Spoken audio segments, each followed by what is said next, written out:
Hello and welcome to this video looking at how effective the various sterilizing agents used in home brewing are.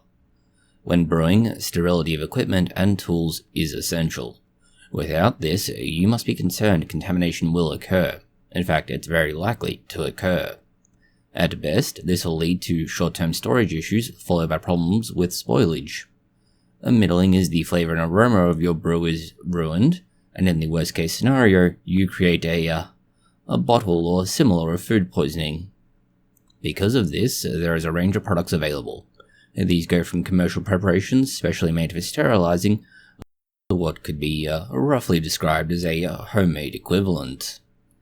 To look at this, we've taken 4 samples, this being a Star-San or equivalent product, ethanol, bleach, and soap. The Star-San equivalent product was made as per the directions, which is about 25 grams or roughly an ounce, per 10 litres or 2.5 gallons of water. The solution was poured into the tray, or shallow tray in this case, and left to sit for a time. It was then rinsed, and followed by this, it was then left to dry. This should have removed all of the residue. Ethanol was used at a concentration of 95%. This was poured onto it and then burnt off. Bleach was made as 1 part bleach to 9 parts water for a total of 10 parts. This was applied and left to sit for 10 minutes and then washed off. Finally, a regular dish soap was used to wash the equipment. This was rinsed after washing. After cleaning all equipment with 95% ethanol and using flame to remove the residual alcohol, the equipment, in this case a simple steel tray, is inoculated with yeast solution. This was allowed to spread over the entirety of the plate itself, and then stir to ensure complete coverage. The yeast solution was then poured off.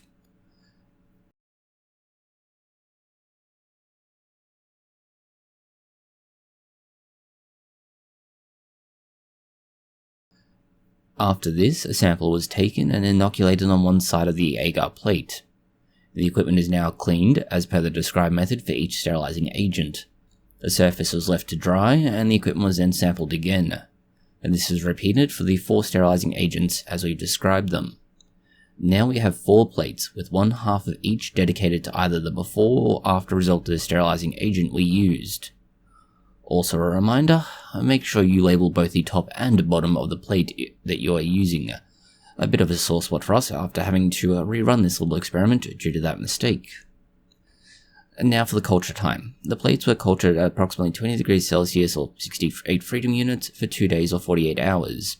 This should be enough time, if not just over, for 4 generations of yeast to grow. This is why we should be able to see it beginning to appear. After this time, we've taken another culture from this and applied a simple stain using turmeric. This makes the yeast more visible. The stain was then rinsed away, and this leaves us with a coloured area. It's a simple way to make the population a little bit easier to see. The colour of each is compared by using the colour of each area, and ideally we use a set threshold and some software to do this, but it didn't quite work out as intended. Unfortunately, our own DIY solution as far as staining goes wasn't quite up to the job. There's something we'll have to work on later.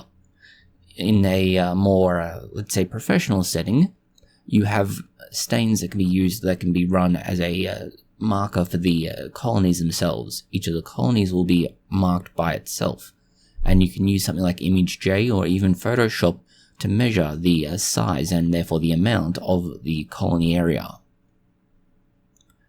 Next, we took a population of cells on the inoculated plate, and this is to test the viability of yeast after treatment the first time. So we have 2 sets of agar plates. The first set is just the agar as it is, and that is before we do any treatment to clean and sterilize it. And then after. Now we've taken both sides of this and we've treated a second agar plate the same way, creating a before and after side. The results are as you see. Everything went pretty much as expected for the most part, the exception being the Star-San equivalent, which we'll get to, but the results will speak for themselves once seen. Before sterilization, the yeast was active and alive. All plates show this, and there were no problems with that. The differences between any, if anything, are minimal. In fact, this is true both for the first set of plates and the second.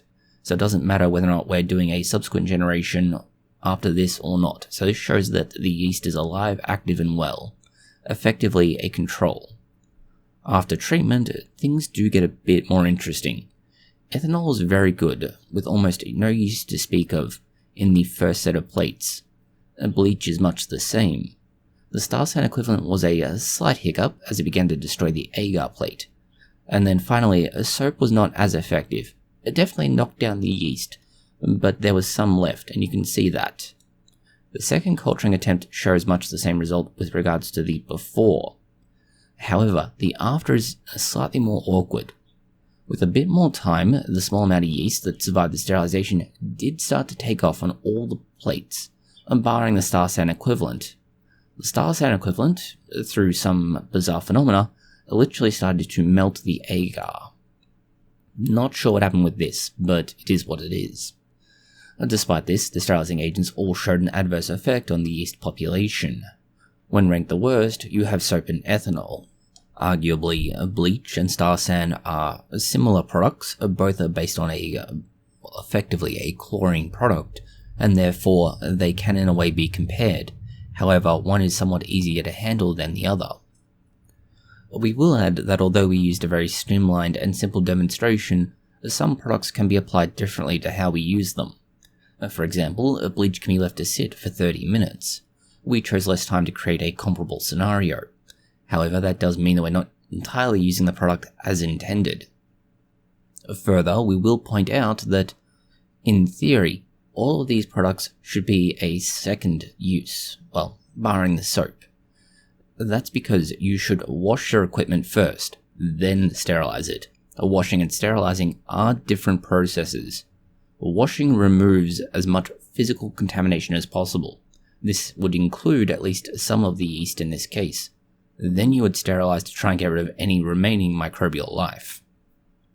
We only used the sterilizing step, which rather obviously means that we have handicapped the entire process.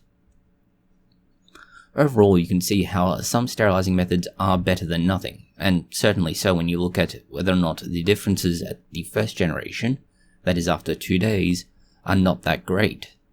But, on the other hand, the differences do begin to stack up once you look at 48 hours for the second set of plates. That's effectively 4 days later.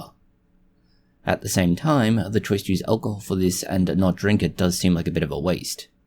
But at the same time, you can be confident with a commercial product, so there is a reason to use that over other options. Bleach is certainly cheaper, but more time is needed, and application is not necessarily as, let's say, convenient. But with all of this knowledge, you can now make an informed decision, or at least protract the online arguments about which is best. Thank you for watching this video. If you found it interesting, consider liking, sharing, and subscribing. And please do post any comments, questions, or suggestions below.